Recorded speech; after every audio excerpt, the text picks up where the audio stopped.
Alright, may galab shoutout sa inyong lahat. Aha, dinig ba ako? Okay ba?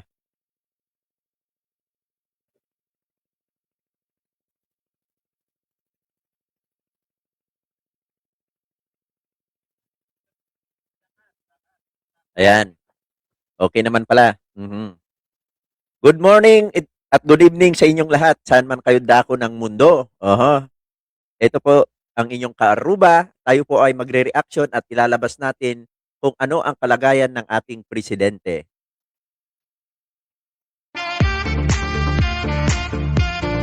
Alright.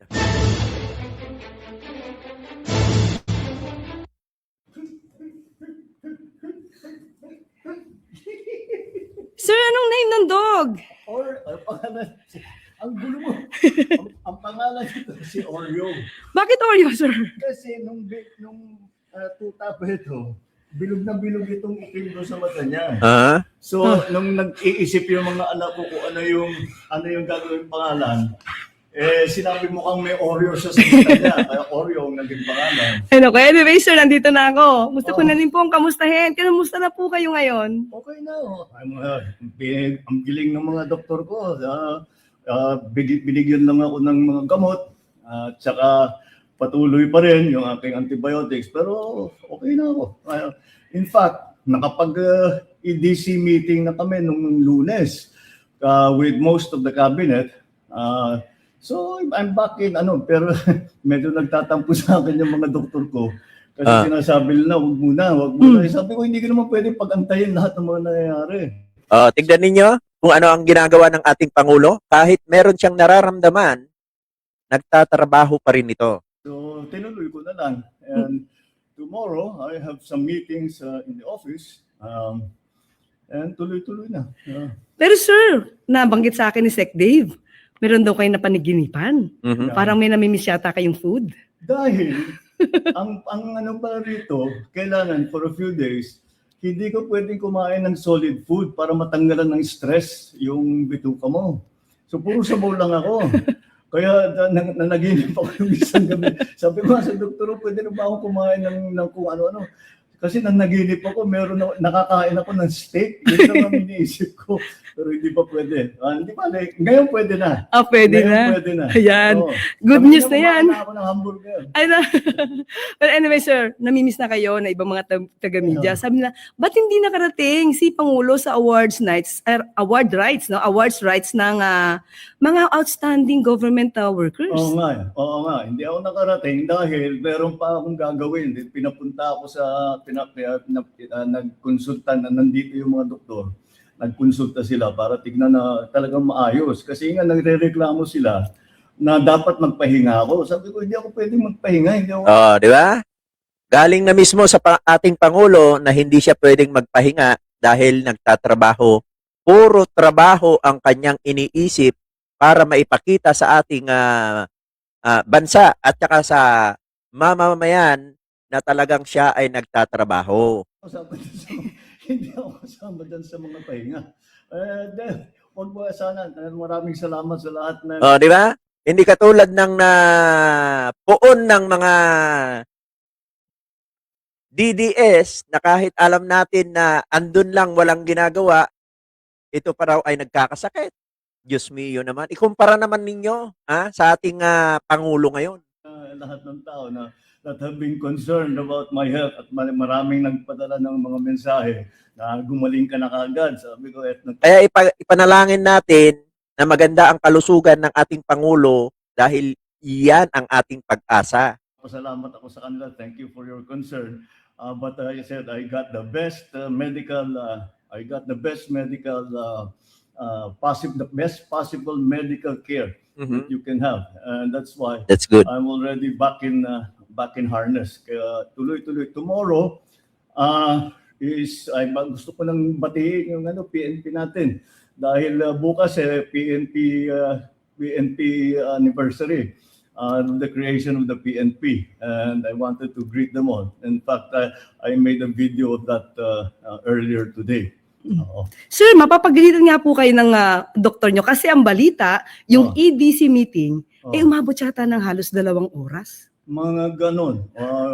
about 2 hours, a little more than 2 hours. After the EDC meeting, sir, ano yung maaari nating ibigay na magandang balita sa ating mga kababayan? Well, but ito yung usually ang EDC, this is the Economic Development Council, which is under the DepDev, Department of Development, DepDev. And pinag-uusapan dyan yung mga project na i-approve, na malalaking project na i-approve. O paano kung kailangan palitan yung mga scope of the project, yung cost ng mga project, yun ang pinag-usapan namin, kaya napatagal. Pero usually ganyan talaga yan, 2 oras, kasi hindi pwedeng madaliin yan eh. You cannot. Tama, di ba? Hindi pwedeng madaliin ang isang proyekto. Baka mamaya, matulad doon sa nakaraan, pagdating ng mga ilang buwan, bagsak. Rush that because importante masyado, and we're talking about some very important projects. And tinitingnan natin paano babayaran, saan na natin gagawin, etc., etc. And that's what we did. That's what we did last Monday. So after And that, today, sir, today kaninang umaga, na-swearing ko na si General Natates at saka na-promote na siya sa 4-star general. Wow, biruin nyo yan. Ha? Na-promote si PNP Chief Nartates na sa 4-star na. Ayan dinig naman ninyo. opo, congratulations, General Natates. Congratulations. Yes. Sir, after ng 2 hours, wala ba kayong naramdaman na masakit sa inyo? Ay, wala naman. Dahil wala na naman akong nararamdaman eh. Kaya naman pumayag na ako nang gumawa ng meeting. Dahil wala kaya ko na naman eh. Mhm. In fact, nung sinasabi magpahinga ka, medyo na-bored ako nung weekend. Sinasabi ko, no, I have to do something. Sabi ko, so binasa ko na lang lahat ng brief ko. So, Ayun. medyo up to date na ngayon ako. Ayun na, sir. Wala talagang pahinga kahit na merong nararamdaman. Dapat nga magpapahinga ako, pero hindi pwede. Importante. Oh, di ba? Instead na magpahinga siya, isipin niya yung kalagayan niya. Hindi. Yan natin makikita na ang ating Pangulo ay talagang nagtatrabaho, hindi katulad ng iba.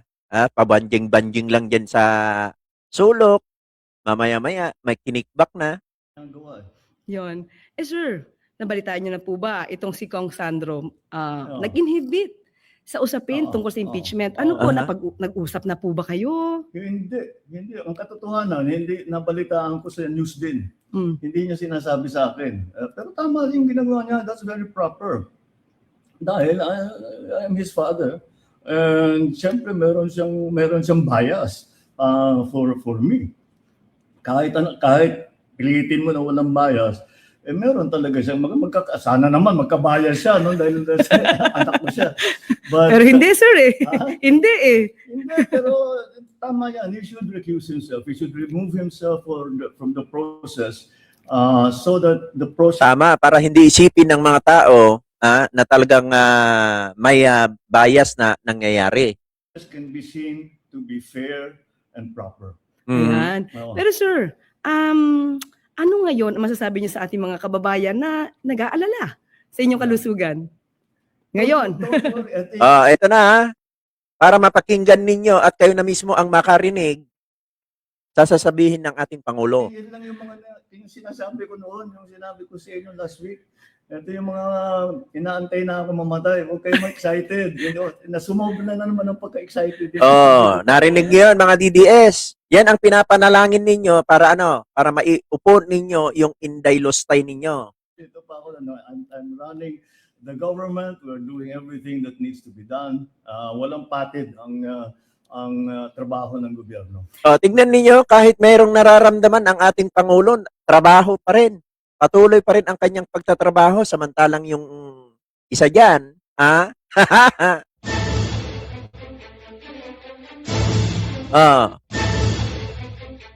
Pero sir, marami pong suporta na nagmumula talaga sa ibang mga kababayan natin na pinagdarasal po ang maganda niyong kalusugan, ang maayos na kalusugan. Maraming salamat. Kaya nga nagpapasalamat ako sa Mas marami talaga ang nag-aalala sa kalagayan ng ating Pangulo kaysa yung yumuyurak sa kanya. O, di ba? kanila.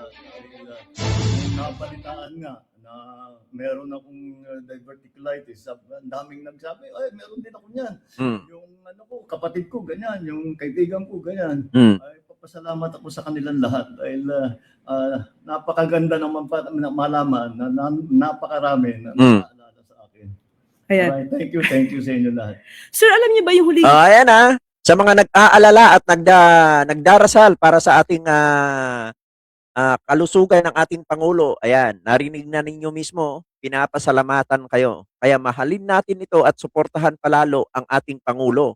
Video na kinunan ko sa inyo. Akala ng iba, sa ganda yata ng pagkakagawa ko dito, Yeah. using my cellphone, AI, baka naman pwedeng magpa-selfie na lang ako, sir. Kaya ba, sir? Ayan o. Ayan ako, hello po. Ayan baka sabihin ninyo, AI. Yan kasi mahilig ang mga DDS sa mga AI at pinapaniwalaan. Katulad na lang ng ginawa ni Harry Roque. Hindi to AI. Hindi po, Wow, AI. namayo talaga ako. Ako, sir, hindi. Kasi galing ako ikaw sa... hindi. Namayo ako dahil nga puro sabaw for 3 days. Sino ba naman ang hindi mamamayat? Puro sabaw lang. Di ba? For 3 days. Pero saka, sir, Kaya na nga, nalinip na nga ako ng steak. perfect. Pero sir, galing kasi kami sa Pasig River Esplanade. Oo. Kaya sabi ko, naku, pupunta ako kay Pangulo, amoy yata ako barbecue. Saka mga fishballs, ang dami po. Ang dami po nating kababayan na namasyan ngayon. Kasi Maganda. kahapon yung ribbon cutting Ribbon ni cutting. FL. Oo. So, ayan po. So, hindi po to AI. Ayan narinig ninyo, hindi po yan AI. Sa mga DDS na naman dyan kung ano-ano naman ang sasabihin ninyo.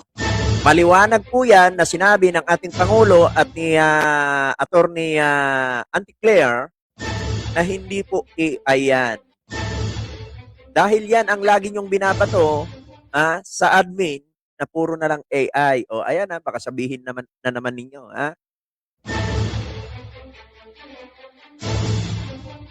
Yan yung talagang tinututukan niya.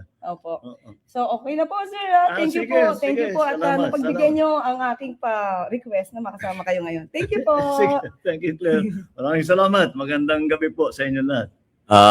Di ba? Yun na yun.